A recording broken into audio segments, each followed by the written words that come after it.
Good afternoon, gentlemen.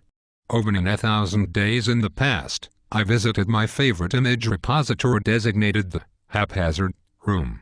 This is a room where anything can and often does happen. Oh, I was looking forward to a jolly time rubbing elbows with the old homosexuals, which is what we called ourselves, the name having nothing to do with our sexual orientation. We were going to have such fun, getting a rise out the new homosexuals. Again, a mere label, though the conduct of these new homosexuals did cause me to wonder from time to time. Indeed, we would lead these new room-goers on and on, taunting them like ancient, bridge-dwelling, aggressive lore. But I digress. Today was the 7th day of the week. A day set aside specifically for finding amusing feline pictures and revealing them for all the haphazard mentally slow eyes. Again, an amusing label, though I suspected many of these haphazard mentally slow eyes were, in fact, mentally slow. I dressed myself in my finery, donned my monocle, waxed my mustache expertly, and headed out with my painting of a feline that had substantially more length to it than other felines.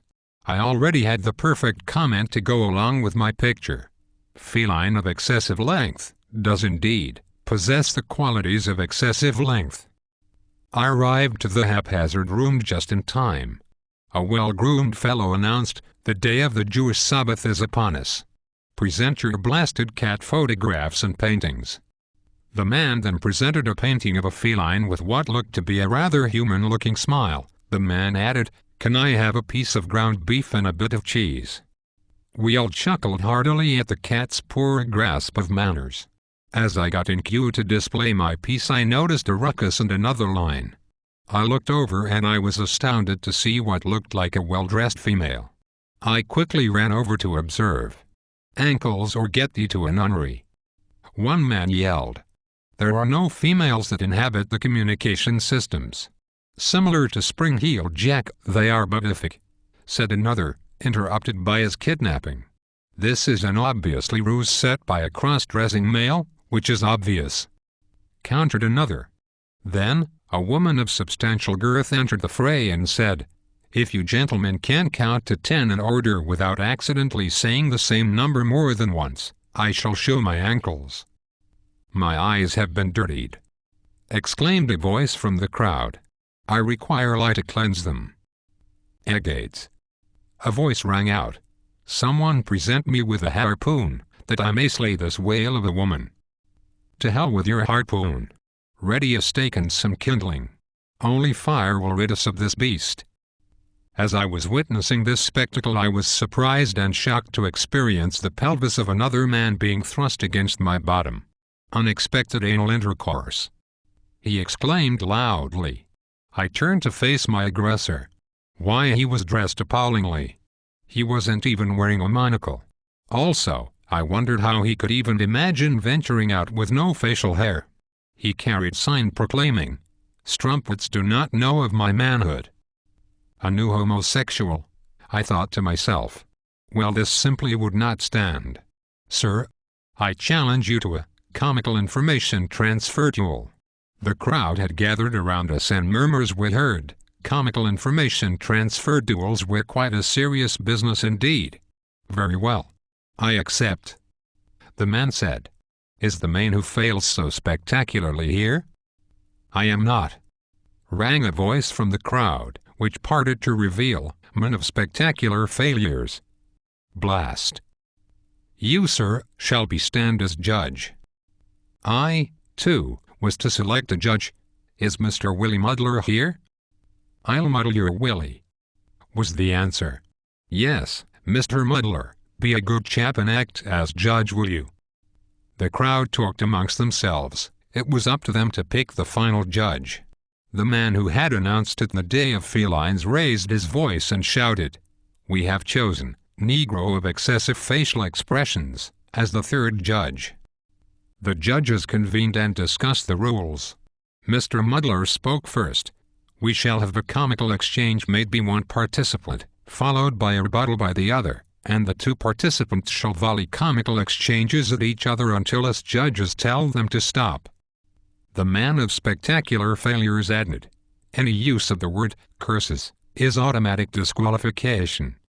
He stopped for a second, considering the previous statement, dropped to his knees and yelled, "C C C C C C C C C C U U U U U U U U U U U U R R R R R R R. You're not playing, man of spectacular failures." Negro of excessive facial expressions shouted, his face the very definition of disgust. Mr. Muddler motioned to me, "As the offended you may start." I had a comic exchange ready for this tardy interloper. "Why were you so late in arriving?" I submitted. "As because you are slow idler." "I am sorry, I was busy fornicating with my infant sister." Forcing oneself on a newborn is acceptable and enjoyable. "Oh ho! The game is afoot," no quarter asked, none given. "I see I shall have to trick this one, by golly, it's a lion, get in the carriage." Good heavens! Man of spectacular failures exclaimed. He dashed for the door, grumpily followed by an incredibly miffed-looking Negro of excessive facial expressions who retrieved the naive fool and brought him back. "Ho ho, you will have to do better than that," he retorted. "Let me offer a confession, haphazard." The man produced a ratheresque painting of an attractive, post-pubescent female. My sister, Kellen, is depicted in this painting. Yesterday, she left to visit a colleague while our guardians were out on business.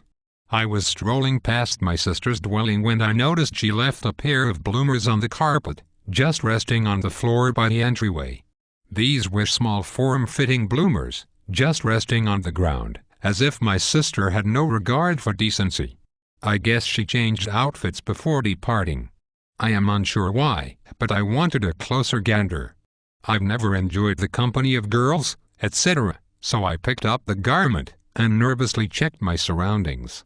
After a time, my urges got the best of me, and thinking about this article of clothing around my sister's hips, I ended up inhaling the scent of her bloomers while pleasuring myself in that very room.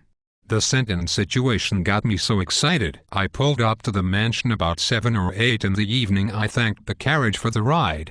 "I will experience your scent in the future, sir." I looked to my domain. I had finally arrived to sit on my throne as the Duke of Boston. "By job! You just won the communication systems," I exclaimed, shooting a small glance to Mr. Muddler, so he would not call the duel just yet. "Is that a fact?" he asked. "Yes, it is a fact," I responded. "A shame that you have just lost the activity of amusement and mirth." He stopped and stared at me, a look of utter shock on his face. It has been 2 months since I lost the activity of amusement and mirth," he murmured, falling to his knees. Other gentlemen murmured similar confessions. This was a gambit that had great collateral damage. My opponent looked up to the sky with anger. "C U U U U U U U U U U U U U U R R R R R R." Knowing he had lost, he dragged out the R for as long as his voice would allow.